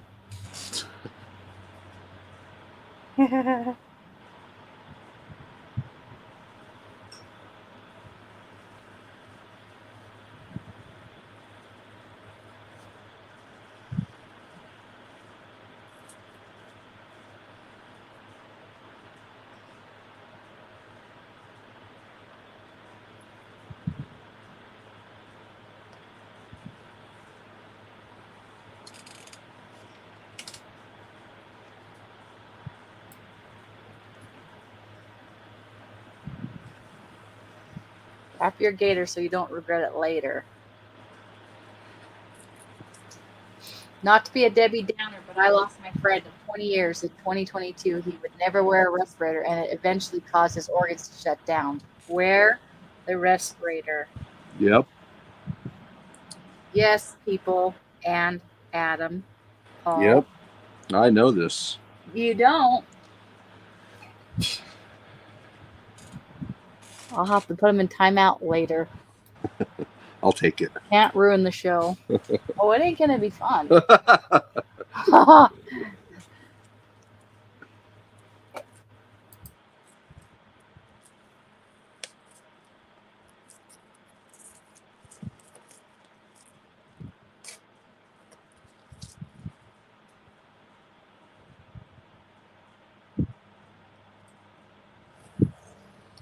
It's like I was saying earlier, the nice thing about painting this black and not any other color is because we're not going to have to mask out the black on this.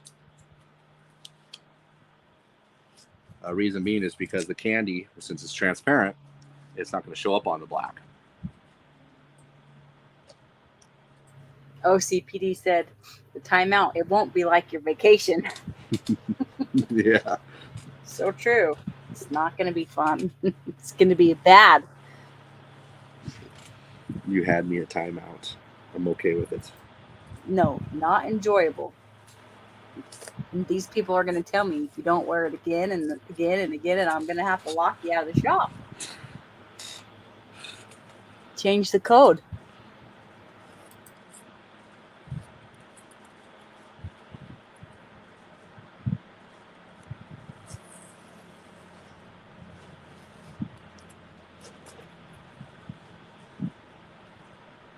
Almost got it here. This one right here. Make Adam call John for punishment. Put you in the corner. Stick a headset on me.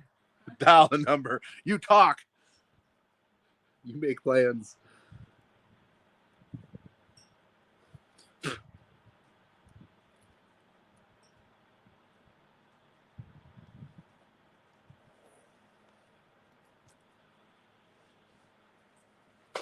Light mine after dark is kicking off. Adam's not even spanking his leaf yet, or his lick yet. No leaf spanking yet. Unfortunately, no spanking leaf tonight.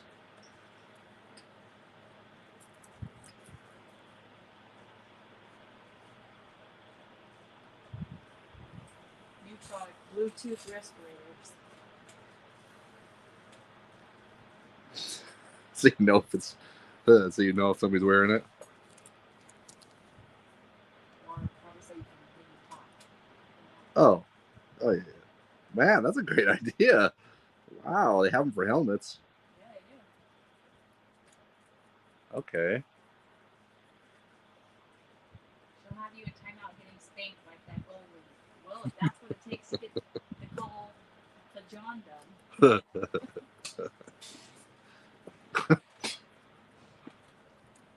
John, if I call crying, you know what happened. Oh God, now you're really scared him. He's like, what? Don't call me. Good thing John went to bed. Yeah. John's in a different time zone. Yeah.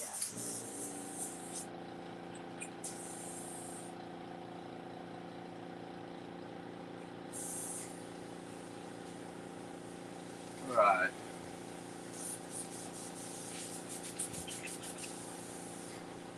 All right, I'm going to be using the Harbor Freight trigger style airbrush, and what we're going to do is I'm just going to basically just edge this out.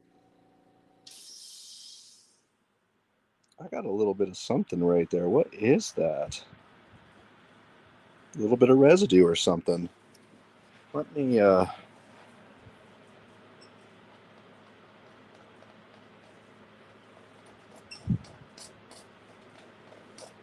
Has anyone tried the battery air filter paint helmet? there we go. Oh, I have actually heard of that. Yeah. Just like a little filter unit on your waist and it's battery powered. I haven't. Mounds of tape residue. Oh, how I miss the Neo days. The Neo days? Yes, that was a while back, wasn't it? Maybe we'll get back on the Neo again. Oh, that's spraying pretty good, though. Glue residue is my worst enemy, laugh out loud. That's what Yeah. Chad said. He's the vinyl. Yeah, there was a little bit something left right here, too. I got most of it off. Hello from Sweden.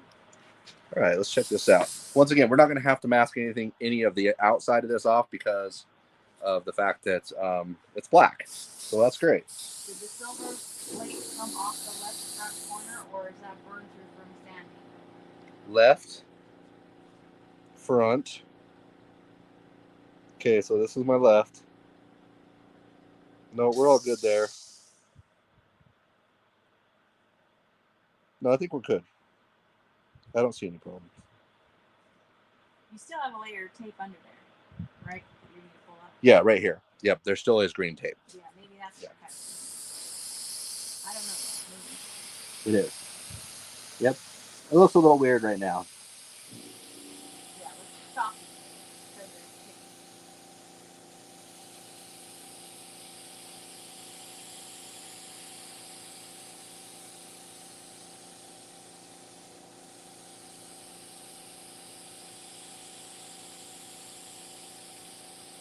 As you can see, I'm not filling this all the way in. And I'm not trying to get it all done in one coat.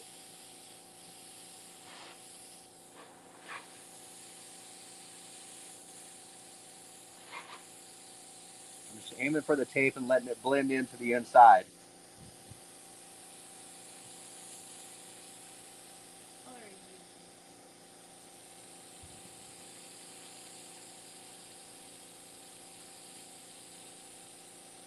What color? This? It's a mixture of red and blue. It's like a dark blue, almost a purple.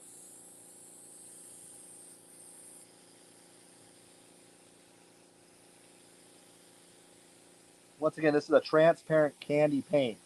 Candy paints are transparent, so you can still see the sparkle, as you can see right here. You still see the sparkle through it.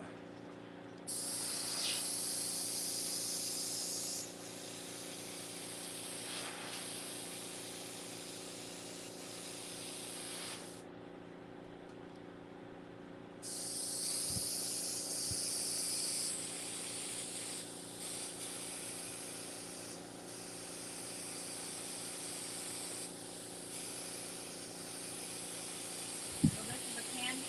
Yep. A transparent candy paint.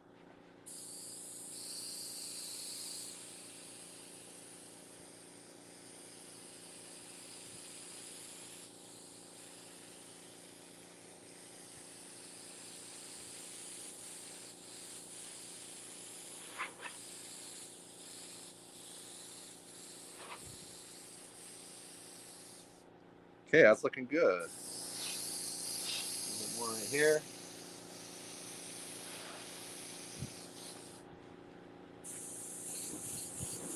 Kind of blend that in just a little bit more. The thicker areas.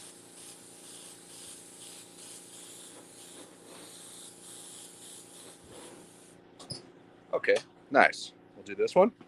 Just kick my compressor.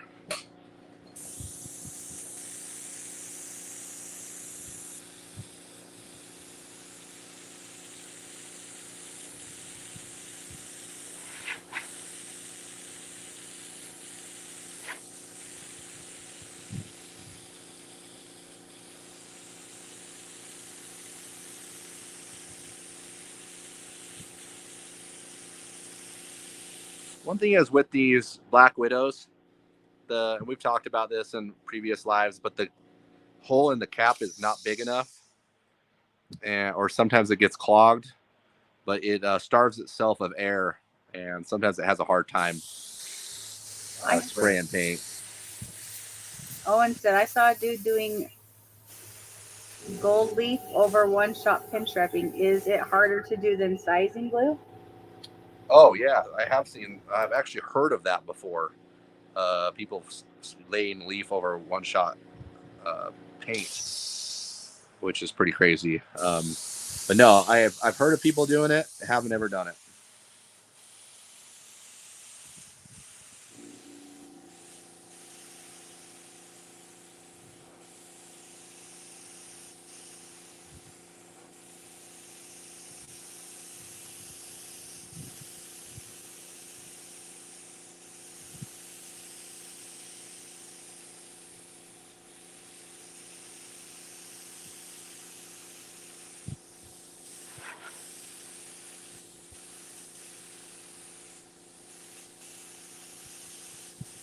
Have you ever seen the nitro heat system?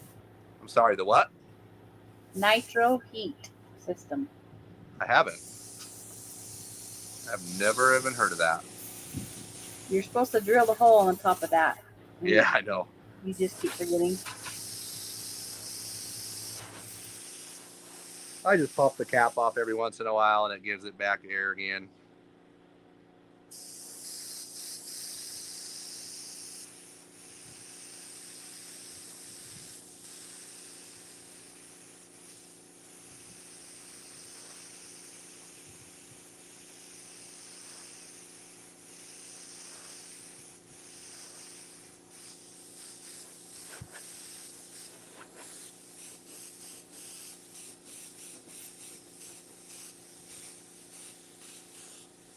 Dust a little bit on in those areas. How's that look?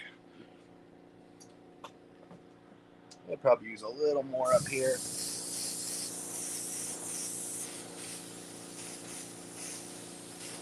Okay, it's looking good. The right side's dusted on, but the left don't look like it is. Yeah, they're both about the same. Maybe it's the lighting here. Okay, we'll grab a tape removal blade. So make sure we're not, cutting into the paint at all. I'll start with this side first because it's going to be more dry.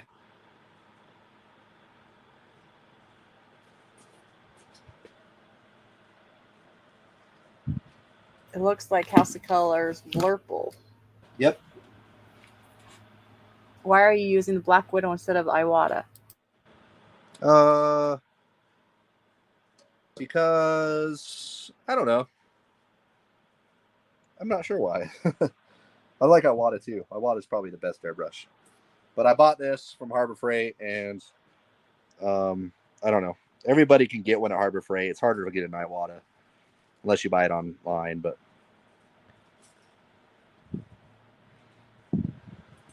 I'll go this way. Someone said, yo, Adam, I sprayed gold candy over the root beer brown. For some reason, the flake underneath looks like a lime green. Any idea why? Gold over brown? Yeah. Yeah, because your brown was a little bit like your brown was probably kind of like a blue brown, because blue and gold make green. And your brown was obviously made with blue, you know, because brown has blue in it. So maybe it was more blue brown, and then but you could always spray a really light coat of red. It had to be a super light coat of red, and it would kill some of that green. It would take the green out of it. You might want to test a little spot on that before you actually do it. The red might actually make it too dark, darker than what you want it, but that would take the green away. If you ever want to get rid of a color, and just like if something's too green, you want to put blue in it. If something's too orange, if something's too green, you'd want to put why am I not thinking? You want to put red in it. Sorry. You just said. Yeah. I was like, wait, you just said red. Yeah, and then if like something's too too purple, then you're gonna want to put yellow with it or on it, because that's the color that doesn't make purple. The two other main colors, you know, purple is made out of red and blue, and the other primary color is yellow or gold. You know, that's the color that would take that out of it, especially when you're doing murals or something like that. When you're painting, like if you're painting a face of a person and their face was too green, which happens a lot, you know, same thing.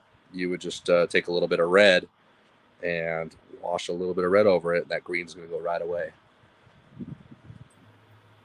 The nitrogen system, he says, it's a shooting paint with nitrogen instead of air system, way better for transfer efficiency purpose, supposedly. Oh, really? Wow. You need like a tank, I guess? Did you buy more than one Black Widow from Harbor Freight? Yeah, I bought the push button style too. And then I took my trigger one back. The one I was using. I took that back because I thought the fan pattern was messed up. Come to turn out, all the fan patterns are messed up on those. You know, it's not the fan pattern's not the greatest, but I still like it. It's probably not lobby near you guys in Utah. Yes, it is, and they do have Iwata, so yes. Yep, that's actually sometimes where I get. They don't always have the Neo. They'll usually have the Eclipse in stock, which that's also a great airbrush. So if you're willing to spend $140, $150, an Eclipse is the way to go. And to be honest, if you're going to spend $80 on a Harbor Freight, you might as well just spend a little extra, get the Iwata. But it all works. Like, it'll work either one.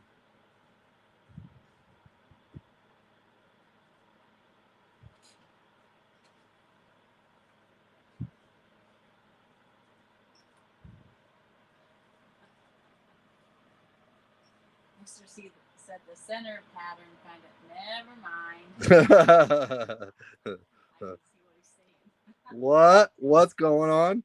I don't want to hear it either. Looks like a wiener. Yeah, I did that I did that on somebody's front fender and a long time ago. That's exactly what happened. Yeah. I deleted that, Ash. Yeah, but it got my attention. So that's actually, yeah. So I painted a front fender that had that on it in the negative space. And the guy called me and he's all, oh, I love everything. It's just that something with that front fender. He's all, is there any way we could like change up the shape of like the front of that? I was like, oh, dude, I know exactly what you're talking about. Yeah, because you know his friends are going to give him shit about it. Oh, yeah. Okay, so that. One more piece of tape to go. Yeah, what happened here? Why I got oh no. Why do I got tape right here? Oh, it's on black. That's good. One more piece of tape? Nope. The bottom. Right there by your thumb. Right here? Right here? No, over. Here? Right there. In that black space. Oh, there is one right here. There we go. Oh, there's a little bit more. All right, so what y'all been waiting for? Where do you find replacements for the Black Widow brush? You really don't. You just keep your receipt. Buy the replacement plan because it's going to screw up, and then you can get another one. What about the other budget airbrush from Harbor Freight that's like $25?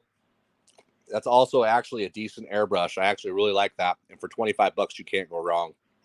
Especially if you're new and you're wanting, you got to buy everything. Being able to buy just a $25 airbrush that works is a good way to go. That way, because you guys still got to buy paint, you got to buy tape.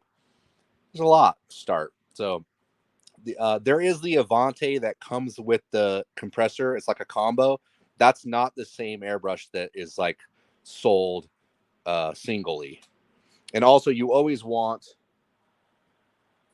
an airbrush with a gravity feed. Great gravity up here. The Avante is, I think I still might have one around here. I don't know where it went. Oh, no, that's not it either. But yeah, you just want to make sure you have the gravity feed. There's an airbrush that comes with the combo with a small compressor. That airbrush is different. It's not as good. So my advice, buy the Black Widow compressor if you're going to spend the money. That's a better compressor. It's probably the best compressor you can buy for your airbrush. Harbor Freight Black Widow. But if you do buy that combo pack, it's going to come with the Avante airbrush. That's not as good. The everything's kind of screwy on it. I had a real hard time with it. Anyways, okay, let's. I'm going to take some. So we got some silver base coat here. This is coarse silver, Limeline.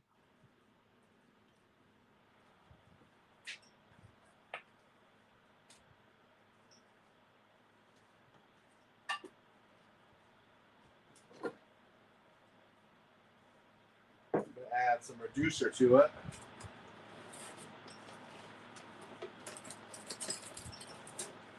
All right, so I poured it in this cup right here, added some reducer. It can be really light and really thin. That's what we're looking for. We want to be over reduced at this point. So what we're going to do is we're just going to put light spray over all of this.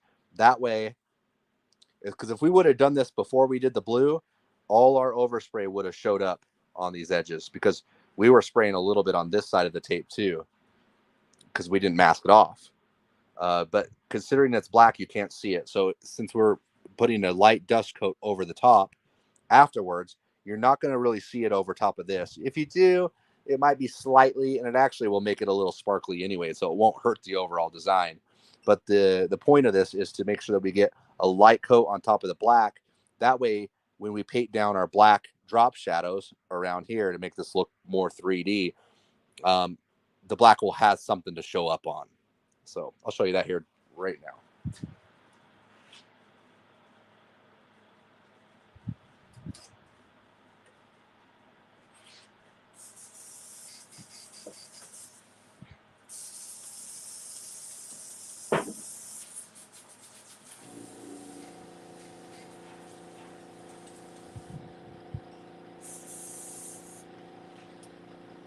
All right, we're all loaded up here. Spraying out good.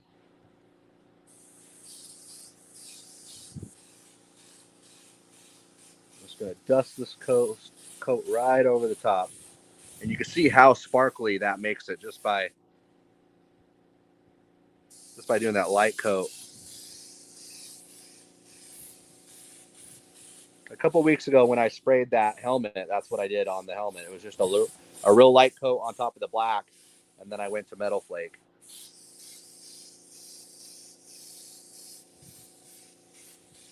Okay, that's going to be good enough. That's all we need. It's going to be enough for the drop shadows to show up. See how that just kind of... And you really can't see anything that happened on top of the flake and the candy. And really, once this is clear coated, the candy will kind of absorb into that silver metallic that we put on the top. This wouldn't be considered flake. It'd be considered metallic paint. Not really. A flake would be dry and sprayed on. Okay, so let me go ahead and... So you can either use black candy on this to do the drop shadows, or you can just use black base coat. That's what we'll do because we already have it mixed up.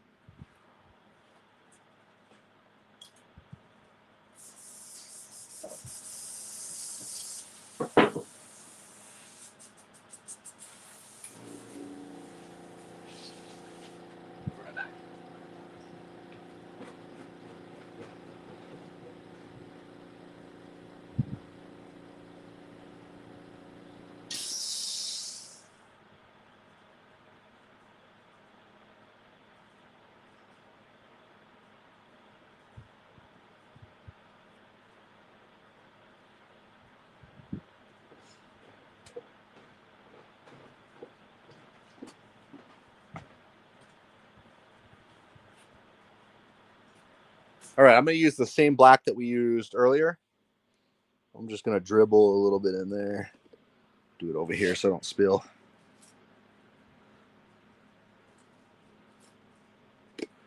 Okay, that should be enough.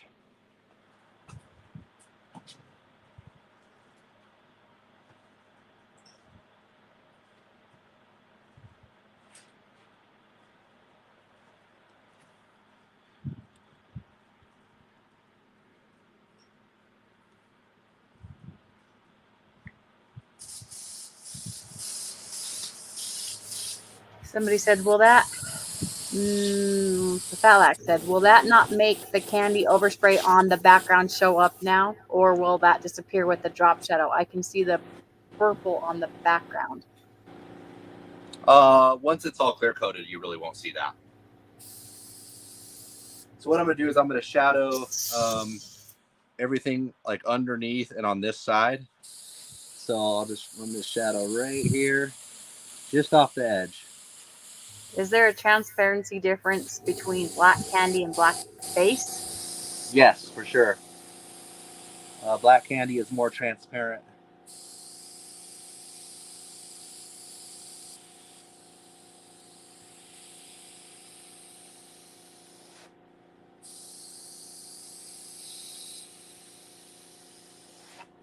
See, I'm just following this edge right here.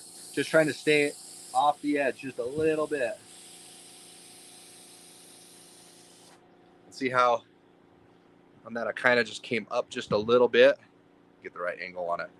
I got a little squampish right there, and that probably could have been a little bit more of a point. You see how I just kind of stay off the edge just a little bit. Same thing with here, there, and looks like I got one more right here. That one was better. It's kind of one of those things you have one shot at it. It's a tough thing. You can also do these drop shadows. We really could have done these drop shadows and left the tape on at that point. That would have been a safer bet. But I knew I can kind of paint these in without. So no big deal. So I'm going to stick with the same side. So the light source would be on this side. All the shadows are going to be on this side. So I'll just keep that going. You know, same thing. Can you thin black base down to look like black candy? You can thin it out, but at some point it's going to look kind of like dirty and speckly because you can only really reduce it down so far because it still is a pigment.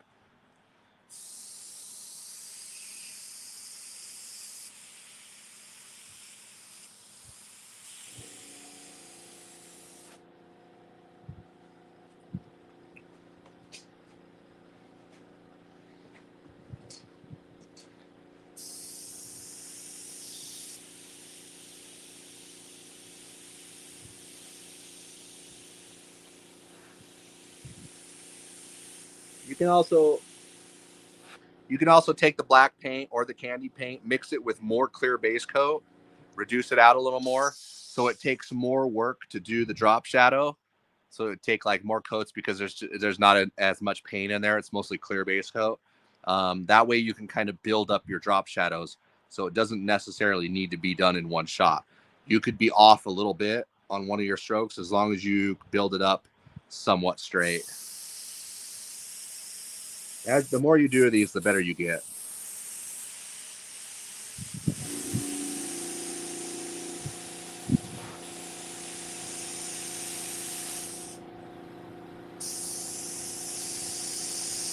ordered a lot of your stuff last week. It's really great. Working on my V-Rod project, and it's going to look great with all your stuff from Metal Flake up to Gold Leaf.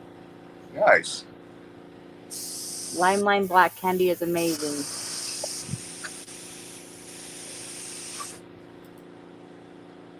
Got that. Got that. Get that a little more. Okay. All right, that's it. Let's take a look at this thing. You can also hit this with glass cleaner. I'll go ahead and do that real quick.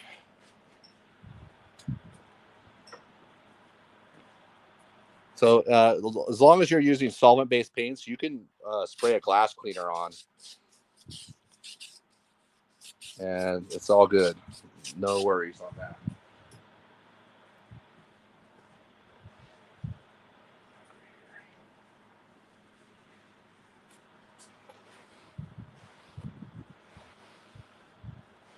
Kind of just gets rid of some of the overspray and a little bit of the dust.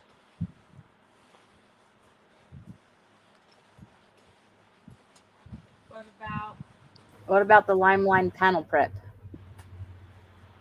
Limelight, yes, you can use the panel prep on here too, and it's still safe. Being that we know that the panel is not dirty or greasy, we just wouldn't use it. You only really use wax and grease remover when you need it, when you first start, unless you think there's some kind of contaminant on there. If you've eaten pizza or something and you touch your panel, you got a fingerprint on there, you're going to want to use wax and grease remover on it. Rob says, I'm definitely ordering Limelight. The gold sizing works awesome, but just wish you guys had a Canadian distributor. Yeah, I wish we did too. It's a hard thing to do that. But there it is. Man, we just barely hit the 2-hour mark too, so that's great. Hit this one right on the money. But that's it. So at this point we would, so I'd take this down into the booth. I would start with a tack coat of clear coat, 2K clear coat. So 2K clear coat is part A and part B that mix together, that chemically harden, so it keeps it safe from UV, from fading it out. It makes it rock hard, so it's scratch resistant, and we'll make it safe against solvents and stuff like that. Gasoline, anything like that should not hurt it. Although it could, fresh paint, it's still fresh for a while. You want to be careful with that. But once it's all said and done and all dried up, nothing should really be able to, unless it's, unless you get somebody putting paint remover on your stuff, it's going to come off. But the stuff's durable for any kind of daily use and stuff like that. So, but that's it. Any other questions I can answer real quick, and then. But we about, we got to give one more thing away too. Yep. So stick around just for a second. Any more questions, let them roll in. But hashtag Lime into the comments. We'll go ahead and spin that wheel. And you'll win the ultimate bundle fine line tape pack. Comes with all the fine line tape you need in order to do this job and much more. Anything you want. But if you don't want that, you can get a t-shirt.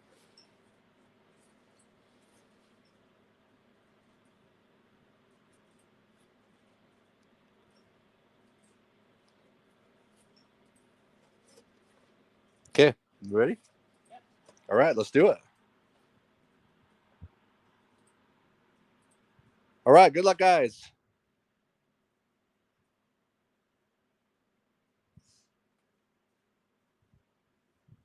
John Morris, you got it.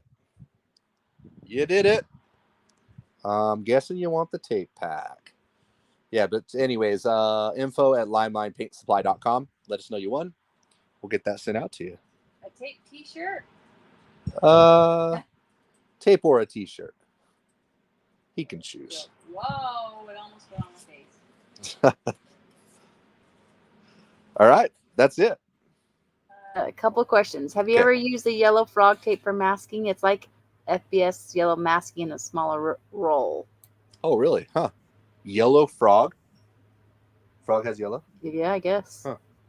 Nice. I have not. No, I usually house stuff doesn't really transfer over to automotive very good. I'm always skeptical about getting tape and stuff from Home Depot and Lowe's.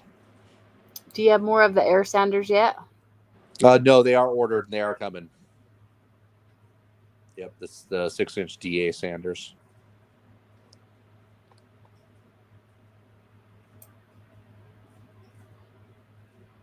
Okay, I think that's it. Okay, that's it. All right. Well, hey, appreciate y'all being here.